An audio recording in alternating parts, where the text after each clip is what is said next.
అందరికీ యేసుప్రభు నామములో వందనాలండి. మరి ప్రాముఖ్యంగా ఈరోజు పుట్టినరోజు జరుపుకున్నటువంటి పాస్టర్ గారు జన్మదిన శుభాకాంక్షలు. పాస్టర్ గారు మా తరఫున సంఘం అందరి తరఫున నుండి కూడా మీకు ప్రత్యేకంగా జన్మదిన శుభాకాంక్షలు.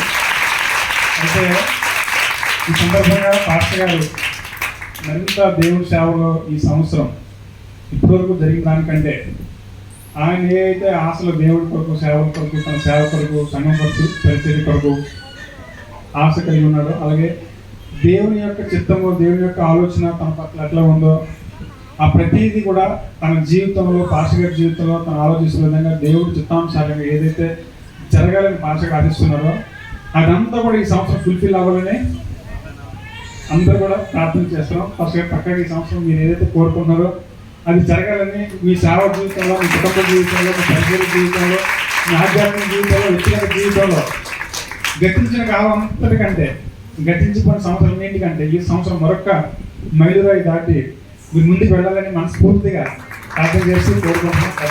కష్టం. అయితే పాస్టర్ గారి గురించి రెండు విషయాలు చెప్పాలి. యాక్చువల్లీ మీ అందరికీ ఆ పాస్టర్ గారి గురించి బాగా తెలిసిన వ్యక్తులు, కానీ నాకు ఏంటంటే నేను వచ్చి 2 years అయింది. నేను వచ్చినప్పుడు ఇక్కడ నాకు ఎవరు తెలీదు, నాకు అసలు ఇక్కడ తెలుగు సంఘం అనేది ఉంటుంది ఉండదు కూడా నాకు తెలీదు. అయితే అలాంటప్పుడు ఇక్కడ వచ్చి కూర్చొని ఇక్కడ దేవుడు నాతో మాట్లాడితే, ఇక్కడ దేవుడి ఆత్మ ఉందని నాకు తెలిస్తేనే వచ్చే ఆధారం నుండి సంఘానికి వస్తా, లేకపోతే బోల్ సంఘాలు ఉన్నాయి ఇంకో సంఘానికి వెళ్దాం అనే ఉద్దేశంతో వచ్చాను. యాక్చువల్లీ పాస్టర్ గారు నాకు ఎవరు తెలియదు, ఇక్కడ వచ్చా మూల కూర్చొని వెళ్ళిపోయాను మనం. అయితే ఆ రోజు వచ్చినప్పుడు, ఫస్ట్ రోజు వచ్చినప్పుడు నాకు బాగా జ్ఞాపకం 2022 జనవరి 15వ తారీఖు ఆ ప్రాంతంలో వచ్చానమాట. వచ్చినప్పుడు నాకు చాలా ఆశ్చర్యం అన్నమాట. అంటే నేను మా ఊర్లో ఉండేటప్పుడు ఎలాంటి ఆత్మ అభిషేకాన్ని కానీ, సావుకులు వాక్యం చెప్పినప్పుడు కానీ, ఆరాధన చేసినప్పుడు కానీ ఎలాంటి ఆత్మ అభిషేకాన్ని నాకు అనిపించే ఉన్నా, అట్లాంటిది సేమ్ నాకు అలాంటి ఫీలింగే కలిగినప్పుడు నేను ఏదైతే అనుకున్నానో, నేను ఫస్ట్ టైంలోనే ఇలా వెళ్ళి అలాగే ఫస్ట్ ఇంకా ఈ సంఘం నాకు ఇస్తే ఇక్కడే ఉందామని ఏదైతే అనుకున్నానో ఆ సంఘం ఇదే అయ్యిందన్నమాట. ఇంకెప్పుడు నేను ఏమనుకున్నానంటే హుబ్లీలో నేను ఎంతకాలం అయితే ఉంటానో, నా జాబ్ చేసిన సంవత్సరాలు ఎన్ని సంవత్సరాలు ఇక్కడ ఉంటానో అంతకాలం కూడా ఈ సంఘానికి నేను రావాలని నిర్ణయించుకున్నాను. తర్వాత నేను వచ్చిన తర్వాత చాలా మంది నాకు పాస్టర్స్ కానీ, ఆదా సంఘాలకు సంబంధించిన వ్యక్తులు కానీ కలిసి పరిచయం అయినప్పుడు ఏ సంఘానికి వెళ్తారు, పవనే నర్సింగ్ పాస్టర్ సంఘానికి వెళ్తున్నప్పుడు చాలా మంది బాగుంటుంది పాస్టర్ మంచి, మాకు తెలుసు పాస్టర్ గురించి మాకు తెలుసు, పాస్టర్ చాలా మంచి వ్యక్తి అని చెప్పి. కొంతమంది అయితే మా చర్చికి రా సరే లేదు, నాకు ఆ సంఘం అని వచ్చింది, ఎవరెన్ని చెప్పినా ఎవరెన్ని పిలిచినా సరే నాకు ఈ సంఘానికి రావాలి. కొంతమంది అయితే దూరంగా నడిచి వెళ్ళాలి అని చాలా మంది కొన్ని చెప్పినా సరే, ఏదేమైనా సరే మాకు పర్వాలేదు, నాకు అక్కడ బాగుంది, దేవుడి యొక్క ఆత్మ నడిపి అక్కడ నడిపిస్తుందని చెప్పి ఇన్ని వచ్చినా సరే ఇక్కడికి రావాలి నిర్ణయించుకొని ఇక్కడికి వస్తాం. అందుని బట్టి పాస్టర్ గారికి నిజంగా చాలా, పాస్టర్ గారి యొక్క ఆత్మాభిషేకం కానీ, వాక్యం చెప్పినప్పుడు కానీ, ఆయన ఏ టైంలో గద్దించాలో, ఏ టైంలో హెచ్చరించాలో, ఏ టైంలో ప్రేమించాలో, ఏ టైంలో ఆదరించాలో కూడా తెలిసినటువంటి పాస్టర్ గారు. నిజంగా చెప్పాలంటే చాలా మంది సేవకులు నేను ఎందుకంటే నాకు చాలా మంది సేవకులు మా విన్నారు అక్కడ కూడా తెలుసు. సేవకులు చెప్పేదానికి వాళ్ళ జీవితానికి సంబంధం ఉండదు. వాళ్ళు చెప్పేది ఒకటి, వాళ్ళ జీవితాలను చూసినప్పుడు ఇది చెప్పింది ఒకటిలా ఉంది, ఇలా జీవిస్తుంది ఒకటిలా ఉందా అని అనిపిస్తుంది. కానీ సేవకులు అలా కాకుండా తను ఏది చెప్తారో అదే చేస్తారు. ప్రతి విషయంలో కూడా వెరీ వెరీ క్లారిటీ, అంటే ప్రతి విషయాన్ని ప్రతి క్షుణ్ణంగా క్లారిటీగా చెప్తారు, చేస్తారు. సేవకుడిని నేను చూసిన తర్వాత నేను చాలా ఇన్స్పైర్ అనమాట. పాస్టర్ గారు ఈ విధంగా ఎలా మూవ్ అవుతారు, సంఘంలో చెప్పినప్పుడు వాక్యం చెప్పినప్పుడే కాకుండా వాక్యం చెప్పిన తర్వాత ఏ విధంగా తన జీవితంలో తను జీవిస్తూ, అనుభవిస్తూ, ఆనందిస్తూనే మనకు చెప్పాలి తప్ప ఎప్పుడు తనకు జీవించడానికి మనకు చెప్పలేదు. ఈ విషయాన్ని పాస్టర్ గారి జీవితంలో అబ్జర్వ్ చేశాను.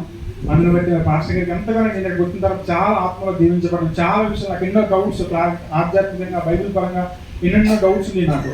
అవన్నీ నేను కూర్చొని నాకు ఎవరు అడగకపోయినా సరే పాస్టర్ గారు వాక్యం చెప్పినప్పుడు అనుకోకుండా పాస్టర్ గారు చెప్పినప్పుడు, పాస్టర్ గారు ఆ వాక్యం ద్వారా నాకు మాట్లాడినప్పుడు ఎస్ నాకు పని డౌట్ ఉంది, దేవుడు ఈ వాక్యం ద్వారా ఈ రోజు ఈ వాక్యం ద్వారా సేవకులతో మాట్లాడాడని చెప్పి నాకు చాలా అనిపిస్తున్నది. అలాగే నేను వచ్చినప్పుడు నాకు ఇక్కడ ఎవరు తెలియదు, నాకు ఇక్కడ ఎవరు బంధువులు కానీ స్నేహితులు ఎవరు లేనప్పుడు కూడా పాస్టర్ గారు ఎంతగా ఆదరించి ఫోన్లు చేయడం కానీ, మాట్లాడడం కానీ, బ్రదర్ ఎవరున్నారు, బాగున్నారా, వస్తున్నారా, ఉన్నారని చెప్పి అడిగి ఎంతగా ప్రేమించి ఆప్యాయతగా చూసినటువంటి సేవకులు, అట్లాంటి సేవకులు మన మధ్యలో మనకి సేవకులు ఉండడం అది మన యొక్క అందరికి గొప్ప బాధ్యత.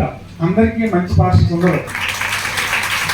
చాలా మంది వారి పాస్టర్ని చూసి అంటే తప్పదు ఇంకా చర్చికి వెళ్ళాలని వెళ్తున్నారు తప్ప నిజంగా దేవుని ఆత్మ నడిపి చాలా మంది సంఘాలు తెలుసు వాళ్ళ పాస్టర్ గారు కరెక్ట్ కాదు వాళ్ళు తెలిసినప్పటికీ కూడా తప్పనిసరి పరిస్థితులు వెళ్తున్న సంఘాలు ఎన్నో మనకు తెలుసు, చాలా మంది మాట్లాడాలి. కానీ అలా కాకుండా మన సేవకులు నిజంగా అంత క్లారిటీగా సంఘాన్ని ఏ విధంగా నడిపిస్తూ ఏ ఒక్కరికి ఇబ్బంది కలిగిన, ఏ ఒక్కరికి కష్టం కలిగిన, ఏ ఒక్కరికి ఏ విధమైనటువంటి శ్రమ కలిగినా సరే పాస్టర్ గారి ముందుంటూ మనకి ఏ విధమైనటువంటి అవసరం వచ్చినా సరే ప్రార్థన పరంగా కానీ, సంఘపరంగా కానీ, యూత్ పరంగా ఏదైనా సహకారం చేయాలని చేస్తూ నిజంగా ఇట్లాంటి సేవకులు మన సంఘానికి, అంటే అట్లాంటి సేవకులు మనకి సేవకులుగా దొరకడం అనేది నా ఉద్దేశం దాకా మనం భాగ్యమేమో అనుకుంటున్నాము. ఆ పాస్టర్ భాగ్యం అయితే కాదు, ఎందుకంటే కానీ దేవుడు ఇట్లాంటి సేవకులు మనకి ఇచ్చినందుకు. మరి సేవకుడు ఏదైతే సంఘం ద్వారా ఆశిస్తున్నాడు, ఈ సంఘాన్ని ఏ విధంగా సేవకులు ఉంచాలని ఆశపడుతున్నారు, సంఘం వెలుగుంటే బాగుంది. తన ఆశ భాషని బాగా గమనించను. సంఘం పట్ల చాలా ఉద్దేశాలు ఉన్నాయి, చాలా ఆలోచనలు, చాలా ఇలా చేస్తే బాగున్నాను, సంఘం వెలుగుంటే బాగున్నాను, ఈ విధంగా జీవిస్తే బాగున్నాను. అలాగే అట్లాగే ఎలాగైతే పాస్టర్ గారికి ఒక విజన్ అనేది సంఘం పట్ల, మన విశ్వాసుల పట్ల, మన పట్ల, మన కుటుంబాల పట్ల, మన జీవితాల పట్ల ఉన్నాయో, ఈ రోజు మనం సేవకులకి ఇచ్చే గిఫ్ట్ ఏంటంటే మన జీవితాల నుండి సేవకులు ఏదైతే ఆశిస్తున్నారో, సేవకులు ఏదైతే ఈ విధంగా ఉంటే నేను చేస్తున్న సేవకు ఫలితం వచ్చిందని సేవకులు భావిస్తున్నారు, ఆ విధంగా మనం జీవించినప్పుడు, ఆ విధంగా తన వాక్యాలు మనం విని మన జీవితంలో ఆ వాక్యాన్ని అన్వయించుకున్నప్పుడు మన పాస్టర్కి ఒక పెద్ద గిఫ్ట్ ఇచ్చింది అవుతుంది. అది నా ఉద్దేశం. సో ఆ విధంగా ఈ రోజు నుండి మనం పాస్టర్ ఏ విధంగా అయితే మన జీవితంలో ఉండాలని ఆశపడుతున్నారు, ఆ విధంగా జీవించి ప్రాముఖ్యంగా దేవుడికి మహిమకరంగా, తర్వాత ఈ సంఘానికి సేవకులకి మంచి పేరు తెచ్చేటటువంటి సంఘంగా మనం ఉండాలని మనస్ఫూర్తి కోరుకుంటూ మరొకసారి పాస్టర్ గారికి జన్మదిన శుభాకాంక్షలు తెలియజేస్తే మరిన్ని సంవత్సరాలు పుట్టినరోజు జరుపుకోవాలని, మరింతగా పాస్టర్ గారు ఏదైతే ఆశిస్తున్నారో సంఘ పరంగా కానీ, కుటుంబ పరంగా, ఆధ్యాత్మికంగా కానీ, భక్తి పరంగా కానీ, లేకపోతే ఈ యొక్క చర్చి విషయంలో కానీ, సేవ మన యూత్ విషయంలో కానీ, పాస్టర్ గారి ప్రతి కోరిక, ప్రతి వాంఛ దేవుని